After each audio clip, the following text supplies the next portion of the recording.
Hello everyone, my name is Badass. In today's episode of Let's Learn Heroes of the Storm, we're going to talk about hero roles. So in Heroes of the Storm, there are like 4 different main roles. They are Warrior, Assassin, Support, and Specialist. So in this video, we are going to talk about the general idea of these four main roles and what you expect when you are playing such a role. So let us start with the Warrior first.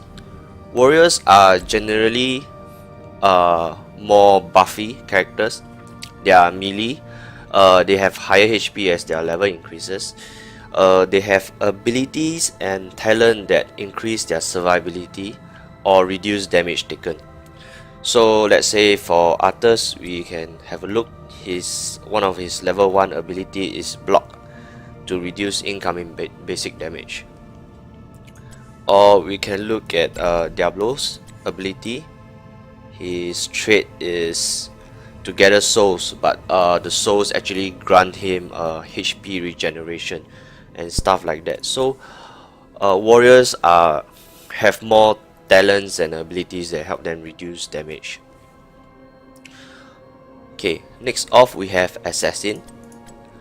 Assassins are damage dealers. So the main focus is that they want to output as much damage as fast as possible. So we have like Vala and Reina that does higher auto attack damage, and they have abilities and skills that increase their attack speed. For example, Vala's hatred helps increase its attack damage and movement speed, and then later on Talon will increase damage and stuff like that. So assassin, the main focus is to do damage, and some assassin are focused on dealing ability damage. For example, like Nova, which abilities when you combo them together they deal a significant amount of burst damage in a short duration. Or we have Zeratul,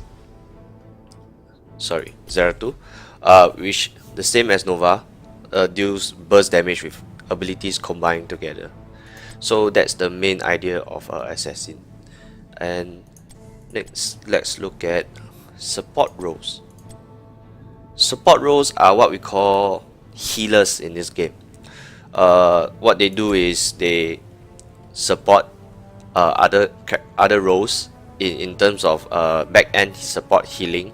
They sometimes use their utility to help out in a group fight, and they try to make warriors and DPS stay up front longer.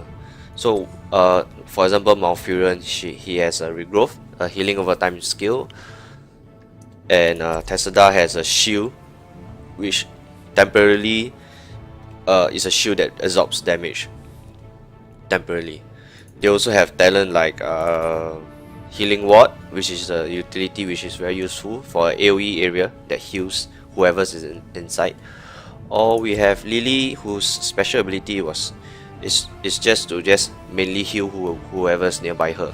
So healers, support are like healers in the game. So we have the main trio: the warrior, the one that takes damage; the assassin, the one that deals damage; and the support, the one that heals damage. So this is what we call the Holy Trinity. It's very important that these three are in a balanced stage, so they try to help out each other as much as possible. So the last and not least, we have the specialists. Specialists are the one that makes things very interesting depending on the playstyle and whatnot. Specialists are focused on dealing damage, most of the time dealing damage to forts tower. They have good abilities to clear mercenary camps, even to solo mercenary camps right off the gate when possible. They have quirky abilities like Murky, fast reincarnation, fast respawn time, or like Lost Viking, where it's actually 3 units as a hero unit. Yep, 3 units as a hero together. So specialists, they bring a variety of flavor to the game, and when left unchecked, they deal serious damage to your fort.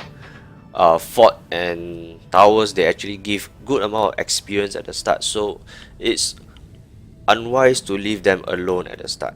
Some of the specialists as well, they are able to do good amount of damage depending on the play styles and on how you choose your talents as well. So specialists, depending on the setup, can be very useful and can be very powerful and deadly. So next off, let's go back to warrior again. Let's talk about warrior. Warriors are, to play a warrior is like something like a tank. It's buffy and he has higher HP. So what a warrior usually do in the game itself is to create chaos, to create advantage for your damage dealer, so that they can burst them down fast. So what a warrior usually does is he will initiate a fight or try to create a favorable situation between two groups when they're gonna fight, and give your damage dealer protection and time to actually deal damage. So like Anu Barak has great utility in the game. He has Impale, which stuns the target, Borrow Charge, as well as another stun, and even a heroic ability that spawns the Web Blast that actually incapacitate a target, which makes it unable to attack or act. So heroes like Anu Barak is very strong at utility. However, we can look at Arthas. Arthas is not very strong utility hero. He only has a Howling Blast which roots a target. It doesn't do any stun. Even for his heroic ability, he only freezes the target. Although in the higher level, level 20, the Sindragosa is actually quite powerful. So that's the main idea of warrior. So when you're thinking about playing a warrior, what you'll be expecting is that you will be upfront fighting, trying to create chaos and confusion, trying to bring your team, the enemy's damage dealer nearer to your damage dealer, so that they can isolate them and kill them faster. That's what the warrior's main role is. Assassin is pretty much straightforward. Some of them have a escape ability like Vala. We have the Vault, or like Falstad, Barrel Roll, escape ability. Some like have some evasion ability like Illidan, which has evasion to evade basic attacks, but not abilities, only basic attacks. So they have some form of ability to help themselves, but because of that they lose out in one form of ability damage. For example, Keltas has all three ability damage: Flame Strike, Living Bomb, and Gravity Lapse. So the burst is higher.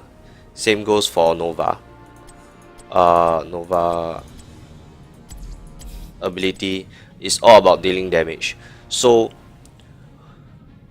when you're playing against damage dealers, you need to know, you don't really need to memorize at the start if you're a new player. You just need to know that, oh, this hero ability is much more bursty, so I need to be wary of when I'm playing against it. At the same time, if you know your hero is bursty, how can you use this advantage to deal with the enemy's damage dealer or support to try to bring it down as fast as possible. So there are various play style depending on your talent, so you want to explore and learn a bit. There's a lot of guides on the internet and YouTube and whatnot, so I just strongly suggest that when you're playing a hero, you just take some time to read what the ability is about, what the talent is about. There's not, say, a real wrong way of playing it, just always a better way of playing it, and the better way of playing it is actually to your play style.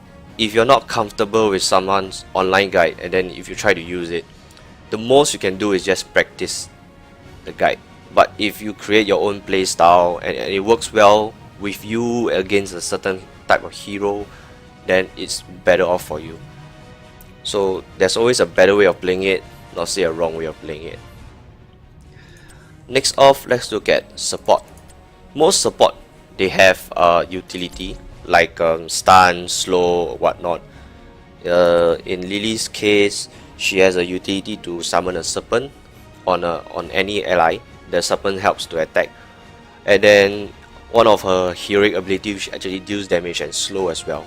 So Depending on the playstyle, even a support can deal quite a bit of damage, but not say more than damage dealer. But a good support is really very fantastic in a battle. For example, if you really need healing, you can have Mount Furion, a Tranquility ability. But if you don't really need the heal, you can use the Twilight Dream ability. So support is really important in a group fight, and a good support can really bring out the best of a warrior going forward, or a damage dealer staying longer in a game fight. So playing warrior, if you have the style of sitting back, looking at everyone, ensuring that people are surviving, and if that's more of your style, then support is probably more for you. You're able to see what's going on in battle, able to make good decision on which hero needs to be healing more at certain time, or even using your ability like the healing ward and whatnot. All these, if you make good decision in a fight, you're able to support your allies really well. That's for support. So next off, let's talk about specialists again. Specialist playstyle is quite different. Sometimes you have heroes that can summon minions. Sometimes you can have heroes that guard an area like Gaslow.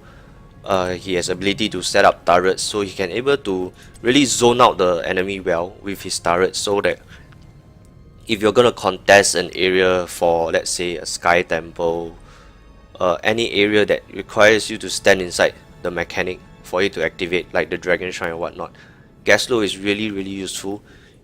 He comes with stun, he comes with a turret, and he's able to use his laser from far range to just keep everyone in check.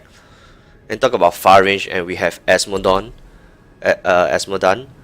His ability Globe of Annihilation has a super long range, like 1.5 screen away. So he's able to really control the flow of the minions well, including his trait ability, the General of Hell, which is able to use at anywhere as long as a minion. So things like that specialists bring to the field is they create